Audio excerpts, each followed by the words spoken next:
जय जय श्री राधे। श्री हरिवंश महाराज जी, आपके चरणों में कोटि कोटि प्रणाम। गुरुदेव, आप जी कहते हैं कि किसी पर दोष दर्शन मत करो, खासकर किसी वैष्णव भगवान पर तो बिल्कुल भी दोष दर्शन मत करो। ये जानकर भी दोष दर्शन स्वतः ही हो जाता है महाराज जी। ये हमारे अंदर एक कमी है जो हम छिद्रान्वेषण करते हैं। छिद्रान्वेषण माने दूसरों के दोषों का दर्शन नहीं करना है। क्यों नहीं करना? जब वो गंदा आदमी है तो परमात्मा भी अंदर विराजमान है, ये क्यों नहीं देखा? क्रियाएं जो हो रही है, जैसे कठपुतली नाच रही है तो अज्ञानी जीव कठपुतली को बुरा भला कहेगा, लेकिन जो विवेकी पुरुष है, जानने वाला है, वो कठपुतली को दोष नहीं देगा, उस नचाने वाले को। वाह यार, क्या कलाकार है नचाने वाला। तो हमारे भगवान 3 प्रकार का नाच नचा रहे पूरे जगत में, सतोगुणी, रजोगुणी और तमोगुणी। तो सतोगुण निर्दोष है, रजोगुण और तमोगुण में दोष है। तो कोई रजोगुणी है, कोई तमोगुणी है, कोई कामासक्त है, क्रोधासक्त, लोभासक्त, मोहासक्त, ऐसी लीलाएं कर रहा है, इन्हीं में तो दोष है। और कोई भगवद आसक्त है, भजन कर रहा है, तो मेरे भगवान की सब लीला हो रही है। जैसे ये गलत कर रहे हैं तो हम इनकी गलती ना देखकर इनमें भगवान विराजमान ये देखे ना।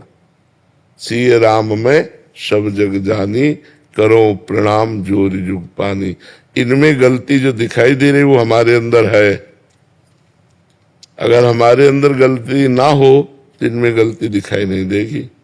जैसे हमसे पूछो कि कोई गलत है तो हमें लगता है कोई गलत नहीं। भाई वो बेचारा विवश है भगवान की माया से, उसमें क्या है? भगवान चाहे तो 1 मिनट में उसे महात्मा बना दे, और वही छूट दिए इसलिए माया रौंद रही है। विचार करो, विवेक करो, क्या आप में दोष नहीं है? जब हम निर्दोष हो जाएंगे तो हमें कोई दोषी दिखाई नहीं देगा। और बुरा जो देखकर मैं चला, बुरा न मिलिया कोई, जो दिल खोजू आपनो, तो हमसे बुरा ना हो। हमारे अंदर बहुत बुराइयां हैं। तो तेरे भावे जो करे भलो बुरो संसार, नारायण तू बैठ के अपनो भवन बुहार।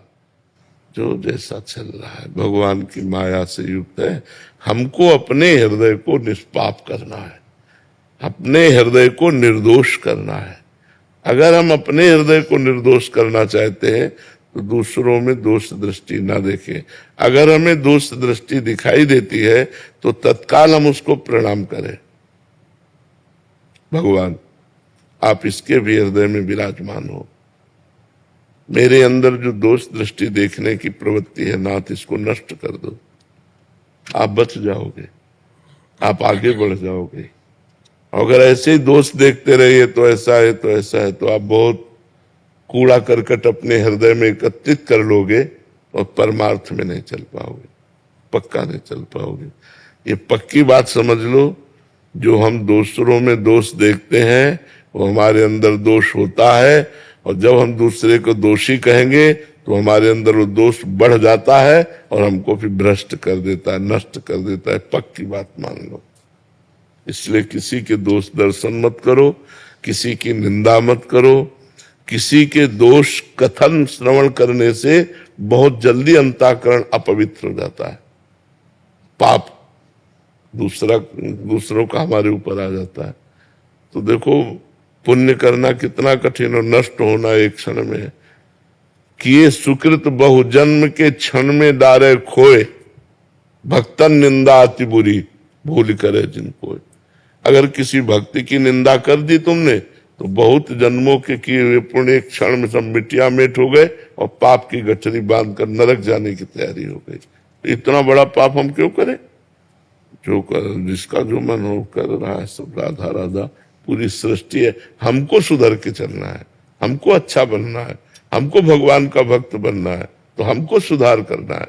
हाँ, कोई पूछ ले हमसे कि हम कैसे चले भगवान के मार्ग में, हमें कोई कमियां हैं, तो बता देना चाहिए कि भाई मुझे जैसा लग रहा है कि आप ये नशा छोड़ो, आप ये गंदी बात छोड़ो, आप ये गंदा आचरण छोड़ो, तो आप भगवान की भक्ति कर सकते हो।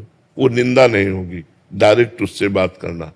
लेकिन उसके पीछे बात करना कि आदमी ऐसा, वो निंदा हो जाएगी।